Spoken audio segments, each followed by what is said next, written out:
एक छोटे से गांव में रामलाल नाम का एक गरीब किसान रहता था। उसकी पत्नी और 8 साल की बेटी गुड़िया ही उसका पूरा परिवार थी। उस साल सूखा पड़ गया था। खेतों में एक भी फसल नहीं हुई। घर में अनाज खत्म होने लगा। रामलाल के पास सिर्फ एक मुट्ठी गेहूं के बीज बचे थे। पत्नी ने कहा, इन्हें पीस कर रोटी बना लेते हैं, कम से कम आज की भूख तो मिट जाएगी। रामलाल ने बीजों को अपनी हथेली में देखते हुए कहा, अगर आज इन्हें खा लिया तो कल के लिए कुछ नहीं बचेगा। उसने आखिरी उम्मीद के साथ वे बीज खेत में बो दिए। गांव के लोग हंसने लगे।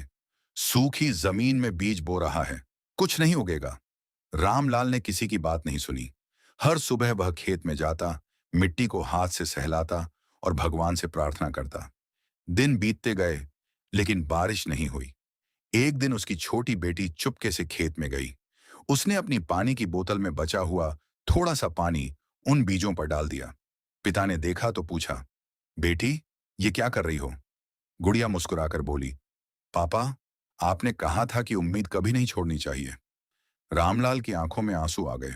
उसी रात अचानक तेज बारिश शुरू हो गई। पूरा गांव खुशी से झूम उठा। कुछ हफ्तों बाद रामलाल का खेत सुनहरी फसल से भर गया।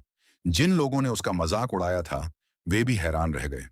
फसल बेचकर उसने सबसे पहले अपना कर्ज चुकाया, फिर बेटी को स्कूल में दाखिला दिलाया।